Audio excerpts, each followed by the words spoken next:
Hi, I'm Philippine from Singapore. So basically, I'm a Wushu athlete turned coach. Right, so I'm actually managing Martial House, which is Wushu Academy in Singapore.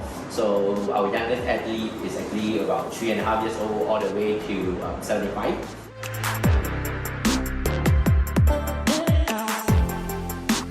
How I get into martial art is actually something unplanned. Alright, so I used to play table tennis, and then when I got into secondary school, I was thinking to go into the same, CCA. In Singapore, we call it CCA, the co-curricular activity, meaning the so-called the add-on activity that we have besides our academics, right? So I thought that I would get into table tennis, but then the year I got in, the CCA closed down, and then that's it. I thought I wouldn't be joining any other activities. But then until my Chinese teacher actually asked, who have no CCA, I actually raised my hand. And then the next moment he said, okay, come for Wushu trial. And that's the start of my Wushu journey. The whole process was actually pretty, I would say it's an unplanned journey. I mean, it just came, as it goes. So in school, Wushu has been a very big part of my life. I used to, fall ill very easily. I think my health was actually pretty weak. Right? After breakfast, when the school we had that morning assembly, I think I would vomit once a while because of the food that I consumed earlier, and then it couldn't digest well. And I used to be hunchback, not flexible at all. And I think Wushu has really changed my life, in terms of the well-being, the physical well-being. And eventually, it actually helped to boost my confidence, right? So that is why I'm actually very, connected to Wushu. Yeah, so it wasn't very good initially, but I think as it goes, the confidence level is being developed, and then there's a stronger understanding of what Wushu is all about, and then it actually helps in my physical performance in competitions, right? So to me, competition was just a place where I gather and I get to meet athletes from different clubs, different schools. It's more on a gathering kind of mindset, right? And then eventually, after winning my first medal, I was like, so I can do this. So yeah, why not, push myself further and see how far I can go. And then eventually, I actually represented, my school, my college, and eventually my university, and even my club for competition at the tertiary level, national level. Yeah, and then that's where you get achievements, right? So once you have achievements, and then it will spur you to go on, to push yourself a little bit more, and then the whole entire athlete so-called journey happened just like that. Yeah, and then eventually when I was about to graduate from university from the mathematics degree which I was studying, I went for an intern to a bank. I realized that after 3 days, I realized that that's not what I wanted to do, and so I actually left the internship without completing it. And then with that, I start to think about what I want to do with life, like what I want to do as a career. And then that's where I thought, hey, why not turn my passion into career, right? And in Singapore, being in the sports industry is pretty tough. And that's when I also saw it as an opportunity, since not many people, really choose this track. And maybe, by choosing this track, it will actually, give me more opportunities or, more chance to venture into areas which people have not done before. And then that's how I actually, got into martial arts. So from a student, I became a staff. And that's with the so-called objective of promoting the Chinese martial arts in Singapore. It actually spurred me on to, initiate different programs, enhance the teaching methods, and that's how I actually became the coach in martial arts, and eventually became the business development director. Yeah. So at the start, I actually practiced mainly Changquan, which is the Jingzai Changquan, more on the international contemporary routines. And then as I go, progress further, I actually exposed myself to Tai Chi. So I did Tai Chi for about 5 to 6 years. So from there, I actually start to understand a little bit more on the 内家拳法, right, the internal styles. And then after that, I actually explored the traditional styles when I was in university. Yeah, so I think this whole entire journey has actually given me a very broad spectrum or a broad understanding of contemporary Wushu all the way down to Tai Chi and eventually traditional Wushu. Yeah.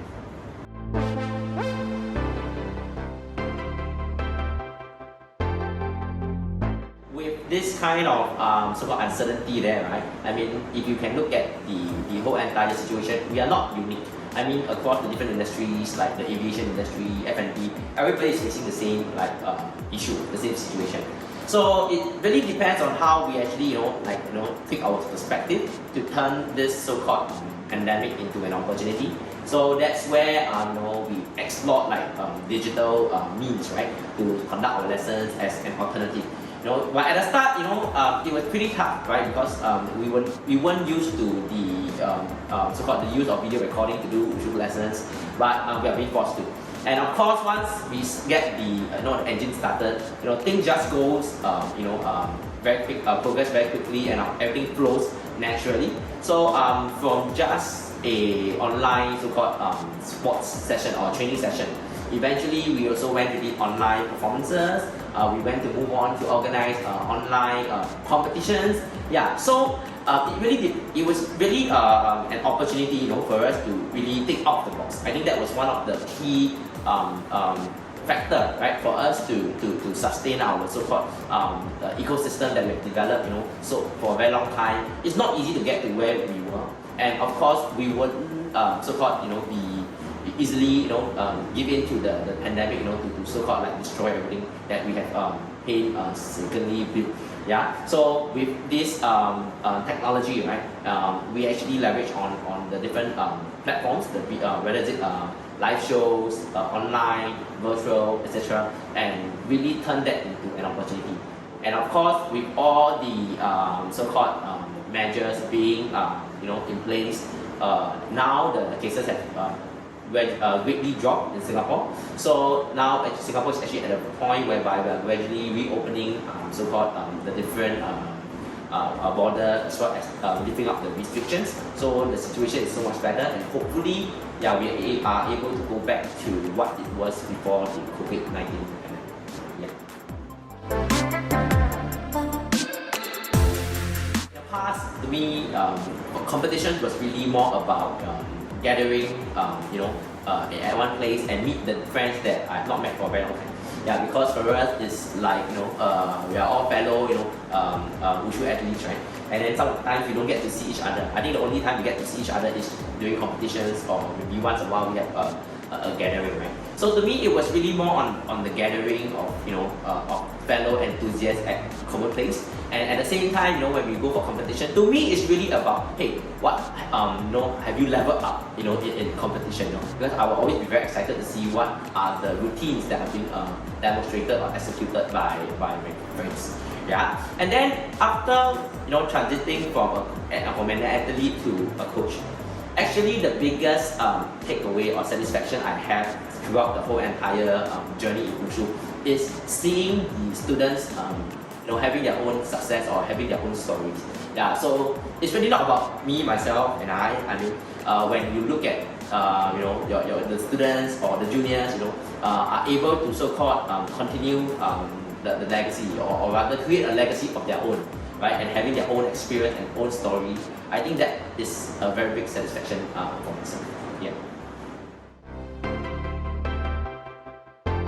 So to me, Wushu itself or Kung Fu itself, it really so-called developed the values as well as the personality and character of the practitioner. So to me, if you ask me, the value itself, like the Uta or martial morality, is something that I really hold true to my heart, especially when we are faced with different situations, right? I mean, everybody can have their own way of approaching a problem, but I think one of the hardest thing to advocate to the younger generation, or even like for myself as an individual, is inculcating values. Yeah, so if you ask me as a Kung Fu warrior, it's not just about the skill, the technique. I mean, you can be very good in your own sports or specialty, but it's really down to the personality, the character, and the values that we hold that really defines who we are.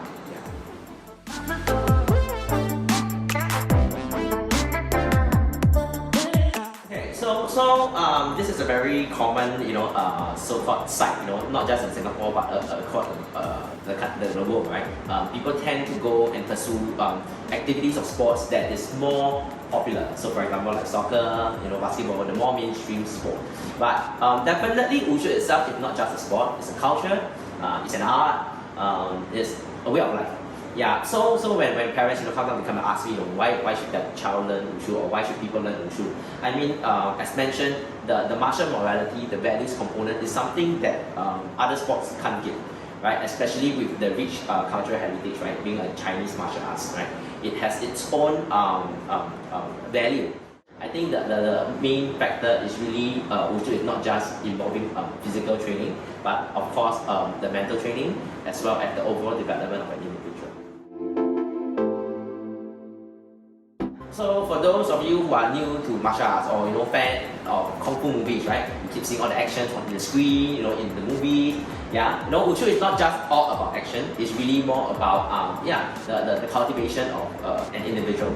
Of course, it will help in the physical development, but there's also the mental development, because nowadays everybody's talking about mental well-being, right? Because it's very stressful. I mean, especially in countries like Singapore, in Hong Kong, everything is so fast-paced. And then with the pandemic itself, it adds a lot of pressure to our lifestyle. So, being able to practice martial arts actually helps, in the mental development component, especially when you're practicing Tai Chi, right? And of course, Wushu has always been of a high interest amongst the people, right?